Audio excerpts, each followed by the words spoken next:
Welcome to This Explainer. Imagine running a small city where the residents never leave and your staff is just constantly rotating out the door. Pretty wild, right?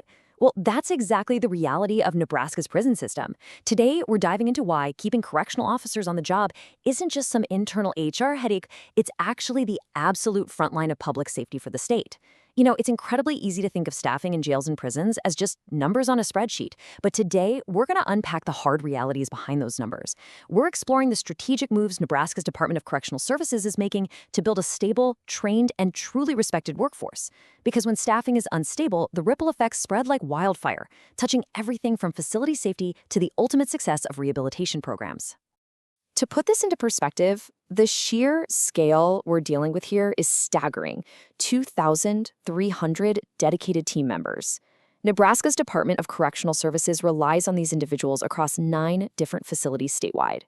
We aren't just talking about a small centralized team. This is a massive workforce doing incredibly demanding work around the clock.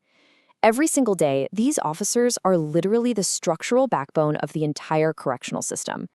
But here's where it really turns into a pressure cooker. Those 2,300 team members, they're responsible for managing roughly 5,800 incarcerated individuals on any given day. Just think about that ratio for a second and the daily operational demands it creates. When you have high turnover or short staffing, it instantly leads to mandatory overtime, exponentially more stress on the remaining staff, and significantly less continuity in training. It just creates this brutal, endless cycle of exhaustion. So, what does this all mean? Well, the crucial takeaway is this. You cannot just hire your way out of a retention crisis. You have to actively treat retention as your master strategy. We have to shift our perspective from merely plugging immediate staffing holes with short-term fixes to building a sustainable, long-term operational strategy. It's really about keeping the talent, retaining all that institutional knowledge, and developing leadership inside the facilities, rather than just watching your best people walk out the door after a few tough months. Here is how we'll break it all down today. First, the public safety stakes, then surviving the first year. Next up is pay, benefits, and pathways, followed by battling burnout and trauma, and finally, frontline leadership and mission. All right, let's jump into Section 1, the public safety stakes. Nebraska definitely isn't a one-size-fits-all corrections environment. The state's geography alone is a massive hurdle. We're talking about balancing urban facilities, deeply rural outposts, and community correctional centers with wildly different security levels. It's like a giant geographic puzzle. This isolation makes recruitment significantly harder because some facilities are miles away from larger labor markets. But more importantly, it makes retention harder. If officers at a remote facility feel isolated, overextended, or just can't see a clear path forward, they're much more likely to abandon the field entirely. Moving right along to Section 2, surviving the first year. Now, that first year on the job, it is the absolute danger zone for turnover. To survive it, officers need a heavily structured timeline, starting on week 1 with a realistic job preview. And I mean no sugarcoating, no boring binders. New hires need to see the hard realities of shift work, inmate management, complex report writing, and de-escalation right from the start. If they know exactly what the work involves, they're far less likely to be shocked and quit. Following that up with scenario-based mentoring around day 90 and a really comprehensive check-in at month 6 ensures they never feel abandoned on the floor when the job gets tough.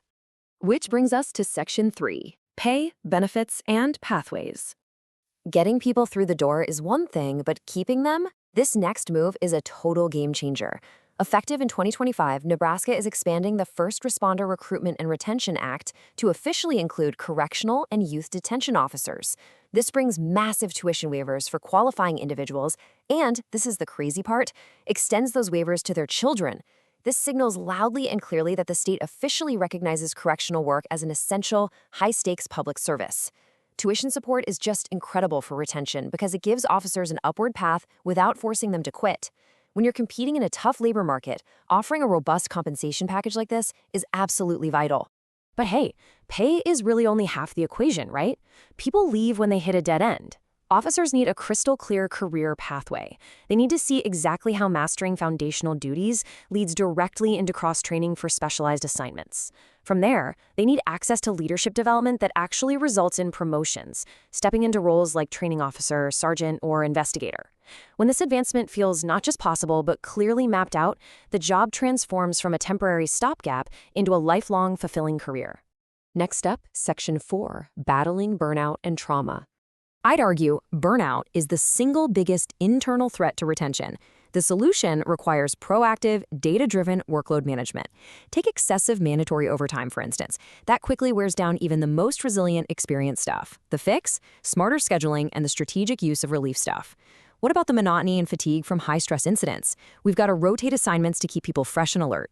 And it's absolutely crucial for supervisors to actively monitor for early signals of chronic stress, managing that workload way before the burnout becomes permanent. And right alongside scheduling is vital psychological support. The psychological toll here is immense. Officers deal with trauma exposure, constant hypervigilance, and unpredictable, sometimes violent behavior. Building a resilient workforce requires very specific pillars: confidential counseling resources, dedicated peer support teams, and strict post-incident debriefing protocols. Honestly, if officers do not feel supported after a traumatic incident, they will naturally disengage. Seeking help must be viewed as a professional strength, not a weakness, to preserve both morale and mental health. Finally, let's look at Section 5, Frontline Leadership and Mission. You've probably heard this old truth before. Officers often leave supervisors, not jobs. It is so incredibly true here. Daily leadership at the facility level completely dictates the morale, safety, and trust among the staff. You can literally have the best benefits in the state, but if an officer absolutely dreads coming to work because of a toxic sergeant or lieutenant, they will walk away every single time. So how do we actually fix toxic management? By actively improving facility-level leadership. And let me be clear, good leadership does not mean lowering standards. Actually, it means setting firm expectations, backing staff up when it counts, and treating officers with genuine respect. We have to train supervisors in coaching and conflict resolution. We need to actually listen to regular staff feedback surveys, recognize good performance publicly and frequently, and most critically, address toxic management behavior immediately. When employees believe their leadership actually has their back, they stay. Which brings us to mission-driven retention. Think about it. When you can connect your daily grind to a higher purpose, everything changes. The Nebraska Department of Correctional Services frames its mission around public safety, rehabilitation, and transforming lives. But it can't just be some corporate slogan on a poster. It has to be backed up by daily practice. When frontline workers know their grueling 12-hour shifts are actually building safer communities and directly aiding in rehabilitation, their professional identity and commitment are deeply solidified. All right, so all of this brings us to the real test. As of 2026, Nebraska appears to be moving in the right direction. The strategic plan is built, the training infrastructure is there, and the expanded benefits are officially rolling out. But the challenge now? Execution. Execution is everything. It's about turning these high-level, statewide policies into tangible, day-to-day improvements that frontline officers can actually feel the second they walk onto the cell block. The ongoing message has to remain clear. The work is incredibly hard. The role is vital, and the state will continuously invest in the people stepping up to do it. I want to leave you with this provocative thought to really chew on. If we successfully support and retain our frontline officers today, how will that stability transform the future of rehabilitation and public safety in Nebraska tomorrow? Because ultimately, correctional officer retention is about so much more than just filling empty slots on a roster. When we properly care for, rigorously train, and deeply support those who guard our facilities, we are fundamentally investing in the safety, the rehabilitation, and the future of our entire community. Thank you so much for joining me for this explainer, and I hope this provided a much clearer lens into the critical importance of fortifying our front line.